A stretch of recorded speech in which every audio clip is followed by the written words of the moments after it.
Right now, we're still headquartered in Bethesda, Maryland. That hasn't changed. We've got just over 100,000 employees, building pretty much everything from submarines to satellites to intelligent systems. It doesn't matter.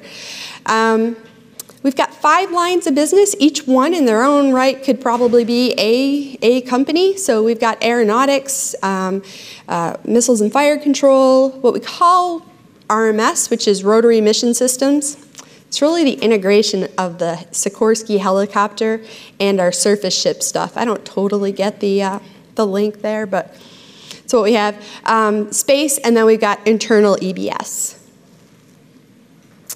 So we began our Agile journey in about 2002. And it's not because we decided that we wanted to be on the bleeding edge, because that's not usually our jam. But the intelligence community started requiring Agile pretty early. So we've gotten RFPs, or requests for proposal.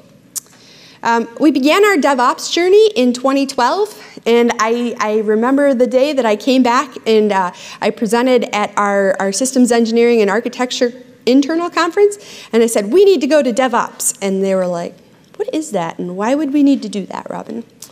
So lo and behold, you know, persistence over the years made able to get them to move. So this year, a couple things I'm pretty proud of. Well, the one thing I'm proud of that we've been able to accomplish is building a software dojo. So in 2015, Target did their presentation about their software dojo, and the first thing I said is, I want one of those.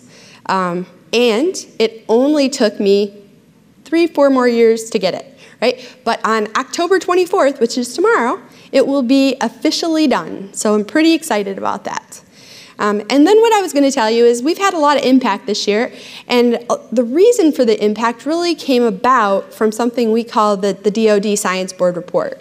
So I'm going to tell you guys a little bit about it, but it's really why the DoD, the federal government, the intelligence communities, all of those things are going to be moving to DevOps in a big way fast. All right, so just a little bit about the landscape.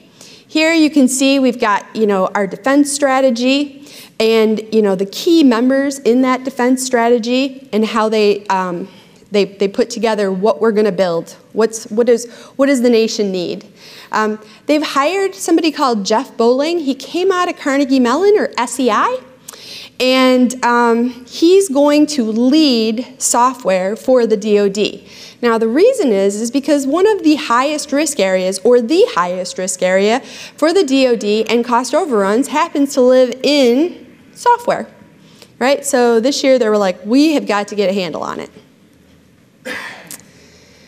So here is a summary again of the defense strategy and some things that were said during that time frame.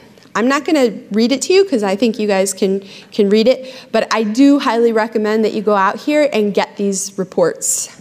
If you have any interest in kind of development or government contracting or anything like that. Again, some other hugely important people in here. You've got Ellen, and then Jeff Bowling. He's the one that I told you has just come on board. And one of the key things that they're all saying is software is, you know, the thread through our programs. It's the important piece. And a lot of things that they mentioned I thought were just brilliant because, you know, the commercial industry got it a long time ago. So agreed, we're at the inflection point. So just like McKirsten's presentation last night, he was kind of talking about, you know, where we were. We are at this inflection point, and the government knows it too. There's a DoD software task force, right? So MITRE helped this, and this is the presentation that they put out, which is the DoD Science Board Report. But I'm more interested in telling you what's in it, right? So they gave about 7 recommendations that are really going to impact how we deliver products, services, capabilities for the warfighter, how we get things faster.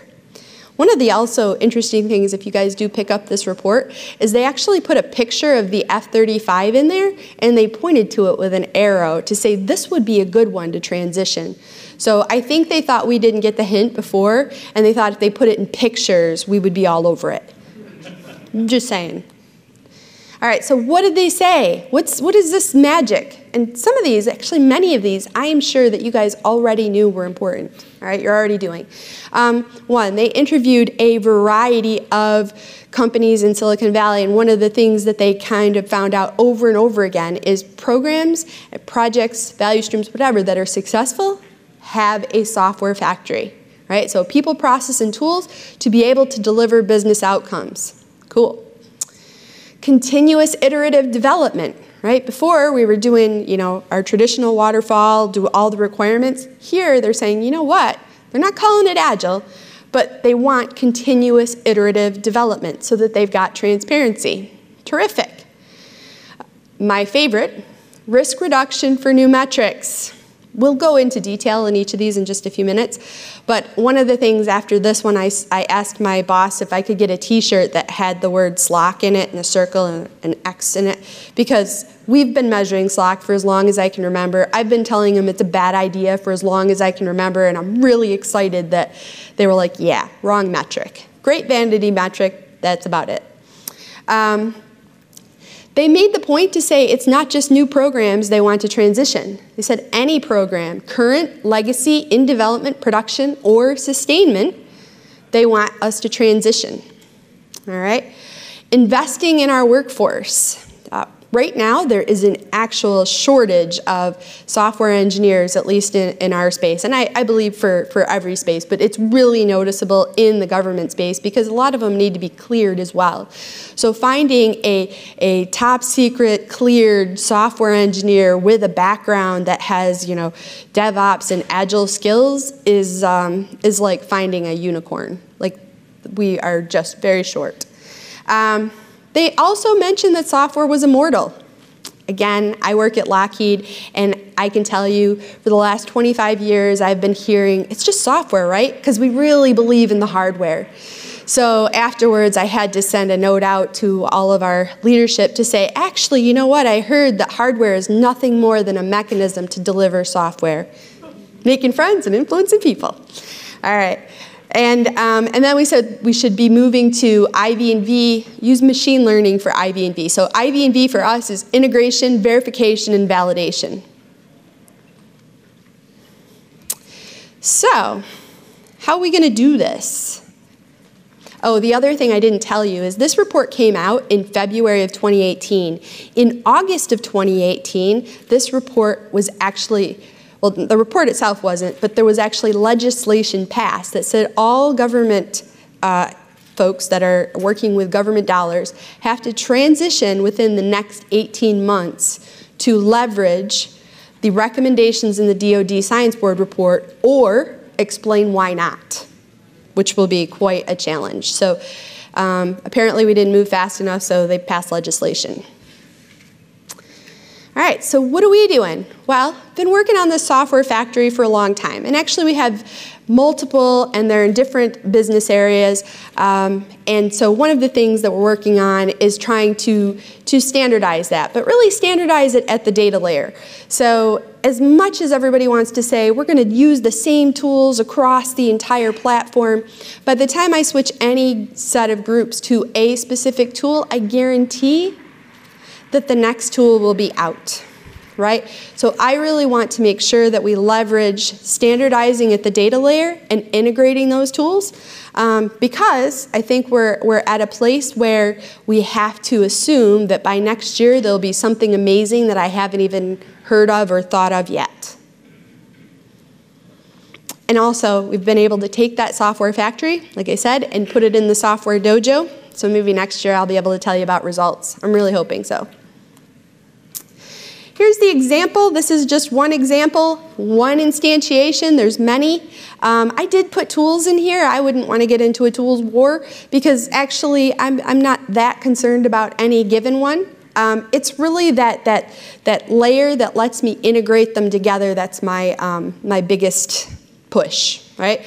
So years ago, we used something called Ops Hub, but you had to script it out, and it was a lot of work to do that. So now I use TaskTop pretty much in this pipeline because it makes short work of being able to integrate these tool chains, right, in and out.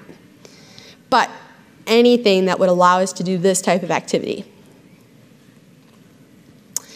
The other thing that we have to be very careful of, and I think you guys do too, is as we grow, right, we have to actually secure our factory, right? So one of the things that I spend a lot of time with my teams on is, A, how to build things like hacker stories. You know, before we used to think, test-driven development, yes, perfect.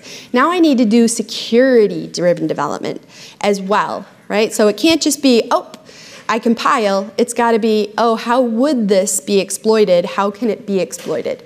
And in every step of that delivery pipeline, so integrating things like fuzz testing, right, which injects kind of errors, problems into your code, security vulnerabilities. Penetration testing, right? These have to be a part of my delivery pipeline.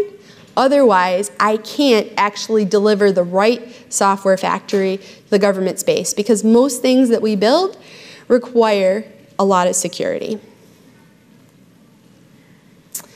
Continuous iterative development. I stole this picture, lock, stock, and barrel, from the DoD Science Board report, and they said, hey, here's waterfall up at the top. You know, then we got down to Agile, but somehow we just couldn't get it all the way out the door. And now this is how they refer to kind of Agile and DevOps, right? Small, single piece flow, bite-size batches across the piece. So that's not how we've worked historically. This will be a new thing for a lot of our government customers. Metrics, again, I'm getting the t-shirt for Slack, even if they won't let me wear it to work, because it has to go. You know, they're always like, oh, well, so-and-so had that much Slack. I'm like, oh, that's brilliant. Were they writing in Ada? Were they writing in .NET? Did they have, you know, Node.js? What was this magical Slack that you're telling me about? And I wouldn't even mind if you measured it if you didn't call it a productivity metric. That would be okay. So I saw a great presentation yesterday with the Dilbert cartoon. Probably you guys have seen this cartoon before, where in Dilbert he goes, I'm going to go code me a minivan, right? That's exactly what you're incentivizing people to do. So what are we looking at? Well, velocity over time. You know, velocity over time is goodness because it allows me to look at some predictability data. Cumulative flow, right? Love cumulative flow. Burn down. They called these specifically out in the report. And then cycle time and lead time. So cycle time, lead time, mean time to repair, and then as I secure my factory, mean time to detect, mean time to attack, mean time to get back to a known state. All of these things are excellent metrics. All of them better than some of our historicals. So we've had a variety of programs transition, all at differing maturity levels, with a variety of lessons learned, but I thought I'd quickly just kind of walk you through a couple, all right? So F-35's making their big transition this year. They just have transitioned. They've never done Agile, so this is new for them. They just started, and I started training teams in the February timeframe. We got F-16. They've been doing Agile and DevOps pretty much since 2013, so they've got a lot of experience under their belt. And then F-22, they've been just the last few years. Aegis is quite large, and I'll take you into each one of these. And then Orion is the next, space vehicle. So I asked each of the programs to kind of give me some high level about things they were doing, and if they could tell me, what were their key lessons learned. You're going to see that throughout most of the presentation, or most of the results I got back from teams, transparency and greater collaboration was our biggest return. That was the thing that they learned the best, right? So F-16, again, 15 to 18 teams. Now, I believe that this is just for one of our groups, so this might be the Taiwan retrofit. We've got other ones as well. What types of things they're doing, what types of metrics. F-22, right? So they've increased, again, collaboration. They've really looked at moving to product versus project and using cross-functional teams, which is a different approach for us. They've got a number of pair programming work cells, so great job for the F-22 guys, and they continue their journey.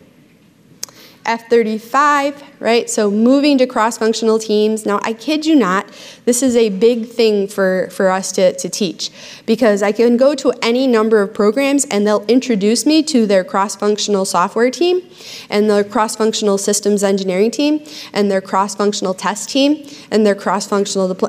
I'm like, I feel like we're not quite on the same page with what cross-functional means. I'm just saying. So it's something that we work on pretty regularly. And prioritization, which is also something we're not incredibly good at. So they've already started, they're pretty new, and like this is just a pilot start, meaning, you know, once F-35 transitions, there'll be hundreds of teams. So it's pretty large. Aegis has been doing this for multiple years. We have about 1,300 people across 8 release trains. There are about 157 different teams that deliver those capabilities to the warfighter. In all different types of technologies, everything from Ada to C to Java and everything in between. Having a flow-based approach was one of their key benefits. And when I talked to Christian Peterson, which is one of the folks that leads up the Agile teams in Moorestown there, New Jersey, he was saying his goal for this year is to be able to tell the teams even less, right? He wants to give them even less direction, let them own the work even more, stop telling them exactly how to do things. So I really see them getting better and better all the time. Orion, again, communication. So I remember NASA saying in one of our release planning events that they thought they had had 12 weeks of conversation in that 2-day PI planning event, right? Because we operate the Scaled Agile framework with them. Now I know that some people love SAFe, others would say, hey, it's too prescriptive. But what I will tell you is my previous boss has a great statement about SAFe in the government space. He said that the Scaled Agile framework is a gateway drug for the government to go agile. And I totally agree with him, right? You're not going to go to a complete flow-based approach without any structure from the amount of structure they have today. So for us, it's excellent. If you guys ever decide to look up the DoD chocolate chip cookie recipe, just so you know, it's about 42 pages, all right? So when I tell you that they may go above and beyond with the amount of precision they give you, I'm not kidding. All right, rethinking software sustainment. So everything is a continuous knowledge loop, everything. So I call this our feedback highway, right? Not just for security, but for everything. But the big thing is really, getting that intelligence back to the teams at each of those different areas, all right? So I've focused specifically here on security, but the information, the data coming back to all of the different stakeholders, hugely beneficial for us. Investing in our workforce. So we have a number of communities of practice. We've had this for a while. Some are more or less active. I'm the corporate community of practice lead for both the Agile corporate community of practice and the DevOps community of practice. We have 2 different ones. And I have about 800 members in the DevOps community of practice, but that's still coming up to speed. And I have about 1,800 members in the Agile community of practice, right? Because it's been out there a long time. It's helpful. It's just not the end, right? It's a good mechanism for communication. Team safaris have been really helpful, which is when a team is doing something really well, bringing another team to watch as opposed to telling them, right? It seems to provide a lot more context and tacit knowledge. Pairing, right? This took a long time for us because I had a number of customers that said, I am not paying 2 people to do one job. Until they really started seeing the benefits of how much faster work could get done with this. We have an improved tuition strategy. So before, you could only go to school for, your master's or your PhD, and it had to be in these specific fields. Now they're funding things like certifications, and they're even providing funding for things like meetups and stuff like that. We have a variety of hackathons. Right now, our current hackathon is a machine learning hackathon using the Sphero robots.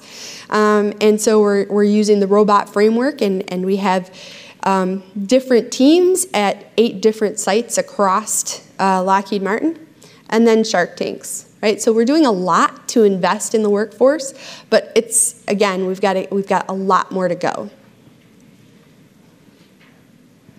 Machine learning. Again, we have a community of excellence for machine learning. We're doing a lot of work in this area for different things, autonomous vehicles, autonomous drones, all of that stuff. This one where the DoD Science Board said for, leveraging machine learning for IV&V, this is the only problem we've seen, and I don't know exactly what the result or how we could maybe fix this is currently, it seems like it's not quite mature enough to do the job. And here's what I'm referring to, and maybe it's just because of how we're doing it. But what they found while they're doing this integration, verification, and validation and trying to do machine learning for it, that the software is learning something different in the development environment than it learns in the test environment, that it learns in apps. And they don't know what that difference is, which is making it difficult. Now, one could argue if we didn't have snowflake environments, this would go away. But that currently seems to be a barrier in this space for us. All right, I got done early, which is awesome because usually I talk too much. But it's cool because you guys will ask me great questions, all right? So that's kind of my presentation. Next year I can tell you what the impact of this DoD Science Board report is. And also I can tell you that I support the NDIA working group to help build artifacts and things to enable our government counterparts to make this transition. Any questions for you guys? How about you? I actually kind of have two. So before right now I work in Silicon Valley. Before that I was in Army acquisition. Okay. So the first question that I always kind of comes to my mind when I look at this is, I remember my Army program getting an award from the Army, not all that terribly long ago, about 5 years ago, for being the first Army software program to implement Agile. Excellent. With our 2-year software release cycle that we achieved. Yeah. After joining Silicon Valley, and I have to laugh at it.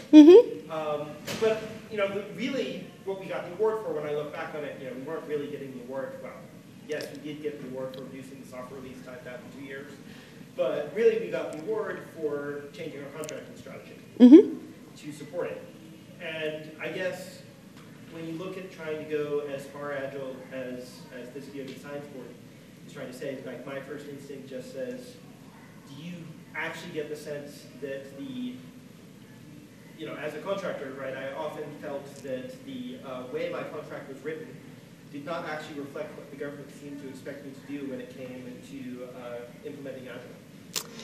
Yes, there's still some communications, things that we're going to have to work on. I mean, one of the things that I would recommend, and I've even recommended it to people that were here, is the DAU, or the Defense Acquisition University, is a great program. However, even though they're making this change, they've only got one class in DevOps, one, right? There's a lot of work, and they could really leverage a lot of that experience from the commercial space to bring that into Defense Acquisition University, or even maybe take advantage of things like MOOCs or other online training. But there's still a lot of knowledge that has to be given on the customer side too, otherwise we're speaking 2 different languages. The other question I had, sorry to ask too, nope. The other question I had was kind of on the sustainment side. Okay. Are we actually seeing, do you think we're actually seeing a shift in the defense culture? So certainly I know that every program in the Army was structured, and I believe that the Air Force and the Navy were doing it basically the same way, was structured, specifically there was a difference between the acquisition branch and the sustainment branch yes. of the same program. So I volunteer a lot for what's called the Government Acquisition Organization, or the GAO. And the big conversation that we've been having is the color of money, which is exactly what you're talking about. This problem has to be resolved. It hasn't, right? Because once I start doing things like DevOps and I'm getting into continuous delivery, when does sustainment really start? What does that look like? And if software really is immortal, you know. Yeah, yeah, no, we had to do some very interesting gymnastics around the color of money to do anything even vaguely agile. Yes, that's definitely a barrier.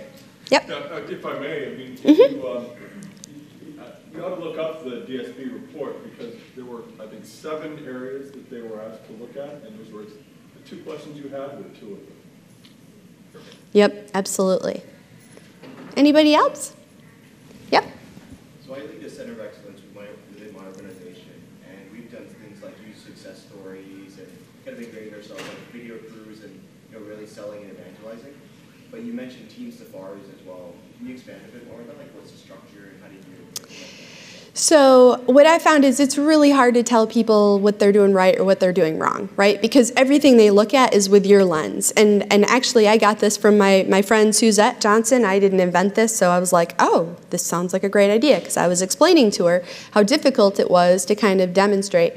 So what I did was take her idea, and we've got teams, like I have lots of teams, let's say in Morristown, New Jersey. I have lots of teams in Denver. If there's a team, especially in the same facility, doing something exceptionally well, and you know, their coaches are kind of saying, you know, or the other coaches are kind of saying this is a problem area, we're bringing the other team to visit.